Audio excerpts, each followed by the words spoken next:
it's hard to attract something different as the same person. That's true. That's very true. That's very So true. unless we put an intentional focus, check this out, guys, unless we put an intentional focus on doing something different, then doing the same thing is a default.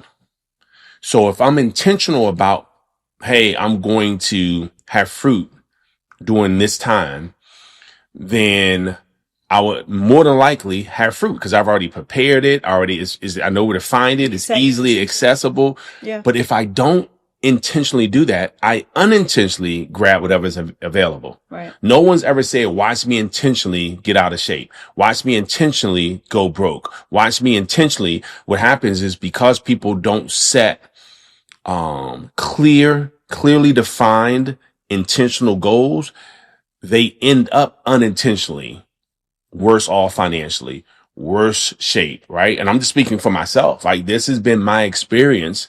If I wasn't intentional, then the unintended automatically happens. If you're a go-getter, faith-driven, and family-focused, and need to break through to your next level, this is the podcast for you.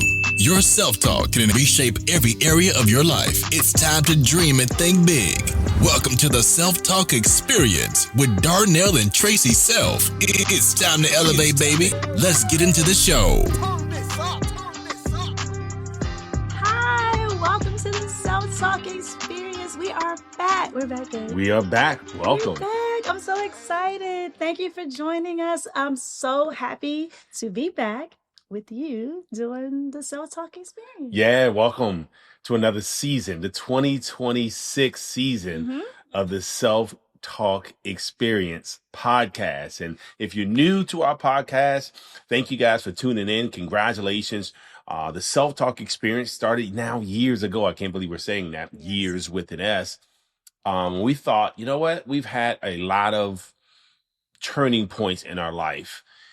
And whenever we've elevated is because we've shifted the things we've said to ourselves, self-talk. Absolutely. And we thought, man, we should share some of those things and even have guests share some of their own self-talk so that people can lean in, gain from others' positive self-talk. Because remember, the things we say to ourselves about ourselves eventually determines what we attract for ourselves. And we want you to attract some amazing things in 2026. And can I please just pause and give a shout out to my t-shirt? This is my son, my second to oldest son, Malik's new line. It's called Amen Worldwide. So we're going to drop the details so you guys can support and order. This is one of his t-shirts. Yeah, awesome gear. Awesome gear. Congratulations, son. So listen, this is a new year. It's a new year. And it's a lot happening. It's a lot happening already. It's a lot happening. Yeah, well, look, check it out. Some folks have had an amazing 2025. Absolutely. And they're looking back and like, oh my gosh, everything was up. I'm so excited about 2026. If 2025 was any indication of how my 2026 is going to go. And some of us are like, man, 2025 was tough. It was a season of preparation. It allowed me to set clearer boundaries for myself, to stop feeling so guilty with putting myself first. So some of us really was a year of reflection. It was a year of reflection for me, absolutely. And one of the things, since you're talking about boundaries, one of the things that you taught me that we learned last year was the difference between boundaries and rules. Yeah. And I didn't think about it that way. And when you set a boundary, it's about you. And when you make a rule, it's about someone else. Yeah. Right. So setting a boundary means you're looking out for you. You're taking care of you. And most people who love you are happy. Yeah. When you come to those terms and set a boundary and protect your peace, as my BFF would say.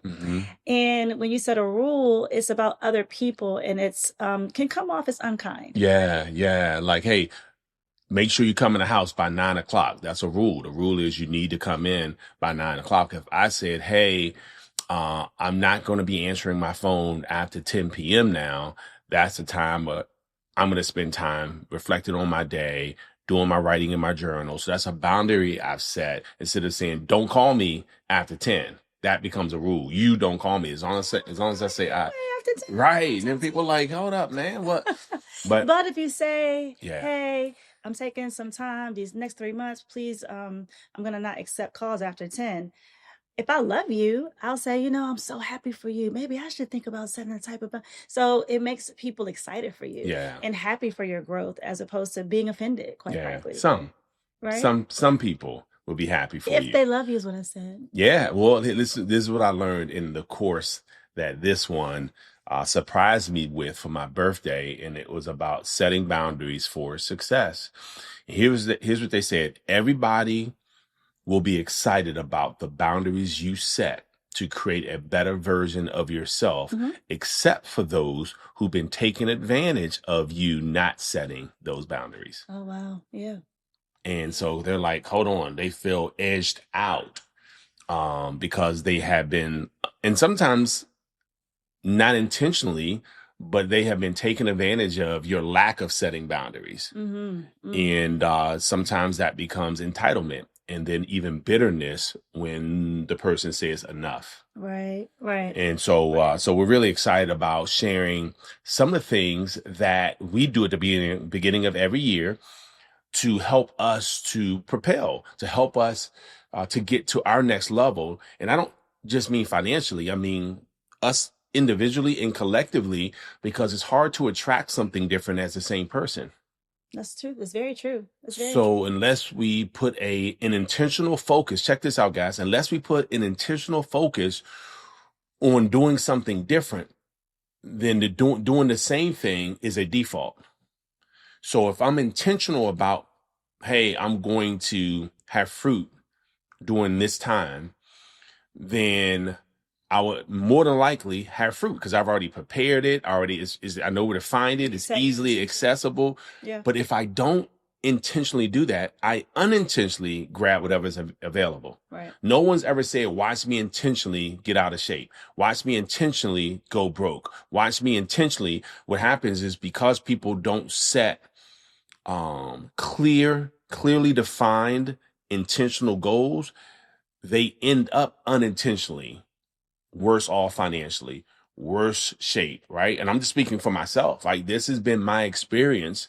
If I wasn't intentional, then the unintended automatically happens. There is no in between, guys, by the way. And I hope you guys are catching this, because you have to make sure we say to ourselves, hey, this week, I'm going to be intentional about. Right. That way you'll see that, wow, hold on, I'm moving forward. I'm progressing. Yeah. And you start celebrating yourself, hopefully, not because you've reached the finish line, but because you're progressing towards that finish line. Right. Absolutely. But we are, again, very intentional. I don't know, it's been years since we started setting our goals for the year. And we've also learned, since we started doing it, that sometimes the goal we set in January, we've either surpassed it or we want to change it. We want to shift. We want to pivot. So we've learned that it's okay if it's April and we revisit and come back and kind of reshape, because what we thought would work wasn't working. Right. Or it was working so well, we didn't set the bar high enough. Yep. Right. Very true. Because before we're like, okay, this is it for the year.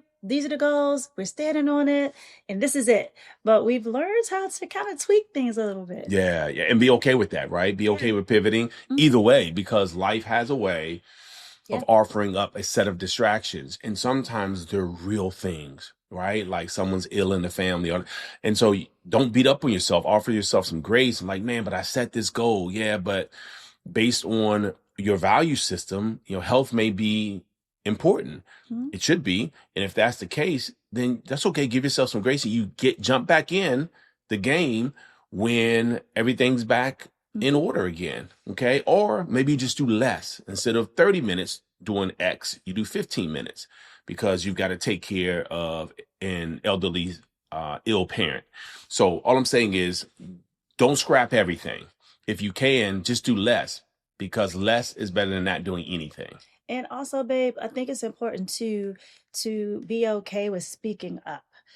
Sometimes we don't want to disappoint. So if we set a goal together and there's something that I said I would do, and I'm realizing either I don't enjoy doing it, or I can't do it, or I'm unable to do it, not pretending. Yeah. And that's tough to have to switch, because it's something actually I thought I was interested in, but I'm thinking I don't want to do that. Right. And is there anything in particular that we're talking about right now? Oh, you're just giving an example. No. So look, so we went to Puerto Rico for our 3-day intentional 2026 game plan session, right? Intentionality. Mm-hmm. And so we talked about 2025. This is what we do, right? So you can adjust, just take the framework, but adjust it. I know a lot of awesome people out there do similar things. Yes. And so what we do is first take a look at the previous year, because you don't want to add on to something that you didn't even enjoy or like the results that you got last year with. And he's like, all right, I'm just going to do more of that. Well, more of the wrong thing in the wrong direction, heading faster, is not a good idea. No. So we take a look and it's like, what worked last year? What didn't work last year? Mm-hmm. Do we need to take anything off the plate? Do we need to adjust the budget? Do we need to, right? So, which is a word you don't like to hear, but what do we need to adjust? And so we take a look at that in our health, in our spiritual life, Mm-hmm. in our financial life, Mm-hmm. in our relationship, Yeah. in our family. So those are areas that we take a look at 2025 and like, all right, how'd I do? So let's just use relationship. Like, how'd I do? What did you enjoy? The things that I did last year. Why? Because some of those things I want to make sure I continue to do. But if she's not saying, hey, when you do this, I love this, keep doing that. And I'm like, to myself, I'm thinking, well, maybe she didn't like that, so I'll switch to something else. Mm-hmm. And then she's like, well, why'd you stop doing that? Because you didn't tell me that was one of the things you really love. So we have those open conversations so that I'll know what to do more of and things that perhaps I need to stop doing or offer some course correction. And I think too, everybody can do this. However, like you said, they have their own framework. But for us, we like to have more than a day, because sometimes it takes longer. And also sometimes you want to have time to come back and say, okay, this is the solution to that, or thank you for saying that, so you get some time to think about what the answer is and what your goal at the end would be. And also we take more than one day, because sometimes the conversations get tough. Honesty is tough sometimes. It may be things you may not want to hear, things you thought were one way and they're actually not in the other person's eyes. So it gives us time to stop and say, okay, let's go get something to eat and we'll table this and let's talk about this at midnight, or let's go watch a movie and we'll talk about this tomorrow. So I think it gives us permission to kind of take a second and not say, okay, well, we're at home, so we're going to bed now. Right. That was it. Yeah. Right. Yeah. But whatever works for you, but that's just what works for us. Yeah. No. Right? Yeah. It's great. I mean, you were letting me know. It wasn't bad. It wasn't that bad. It wasn't that bad. You were like, look, here's what I think you really need to work on in 2026. I'm like, all right, girl, calm down. I did not. No, well, I can be honest and say one of the things that was on my list. Is this part of the podcast? One of the things that was on my list was you being more present as far as social media. And I know that, see, this is crazy. Would you say? Yeah. So we had a conversation about that, because I know you have to be on your phone a lot for work. Yeah. But sometimes you don't have to in every moment. And sometimes I just feel like we're missing out on time and moments because you are distracted, because you're on your phone and when you don't have to be. So that's just an example of something that I said that I would like for him to maybe think about changing or working on, or how can we work together on that? Yeah. That wasn't bad, but it's just honest. And for me, the worst thing I can do is in 2030 be so over him doing that. And now I'm here. So when it comes out, it's like, why didn't you tell me that 5 years ago? Right. Yep. So, and we were able to compromise with that, right? This is the value of coming back, as T Self said, because I thought, okay, so once we get to the financial goals, part of how I generate income is through social media. So I'm like, okay, how do we compromise here? So we just talked about when, and also communicating if I need to be. Hey, I need 20 minutes on social media because I got to check these DMs to do X, Y, and Z. And so I think with that, so that way you're not trying to talk to me about something in that 20 minutes that you feel like, man, you're not really, I don't have his ear. And it's because, well, I just said during this time is probably not the best time. And then you will hold off until another time. So you're like, I need his full attention on this. I don't want Sometimes I just have to say it. I have to get it out. I just want to talk what I want to talk. I do want to talk, but it's okay because I've learned to compromise. I have. Yeah. So Sometimes it's hard to hold it.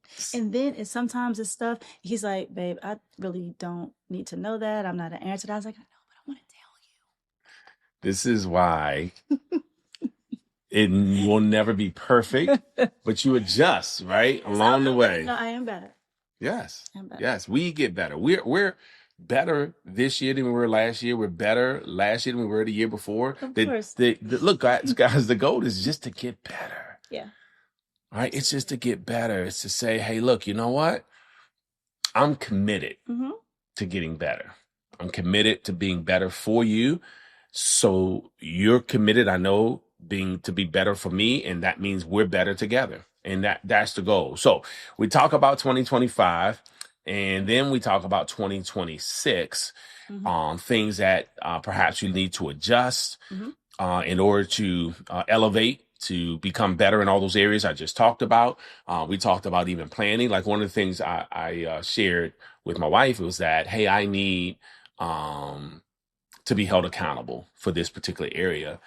And once a week, would you mind consulting with me and saying, all right, so what's your goal for this week so that I can make sure that I'm as supportive as I need to be in order for you to be focused and to be able to accelerate towards that goal at a faster pace because you don't have to worry about X, Y, Z. Thanks for the reminder. Was that like a slick way of reminding me because it's already Wednesday? I got you. Okay. All right. So there you go. So it's not going to be perfect. It's like, you told me. It's like, hey. It's only the first week of January. That's all right. Second week. But it's not a habit yet. It's Right. not a habit yet. Exactly. Right? So there'll be some reminders. Hey, remember we said. We do this every year, though. Remember we said. And I'm going to need it, too. So I'm going to need her to say, hey, remember we said. I'm like, you're right. Okay? All right, guys. So reflect on the previous year. Set your goals for this year. Don't be afraid to pivot. It could be after 1 month. It could be after 6 months. It could be multiple times that you pivot. Don't forget, accountability is going to be key because in the beginning, it won't be habitual. And so you're going to have to focus on perhaps writing it down or setting an alarm for the things that you said you wanted to do more. You wanted to read more. You have to set the alarm unless it's already a habit for you to read, unless it's a habit for you to do your affirmations, whatever it is that you say you're going to do more of this year. And I'm excited. I'm excited because execution is going to be key. And I think so many people hope and wish. Yeah. And they, you know what I mean? It's like, man, I want, but the execution's off. And also, we talk about this a lot. Don't be afraid to have the tough conversations. Everything's not always going to be smiles and laughs and jokes. And the more you have the conversations that you deem as tough, they're not tough anymore.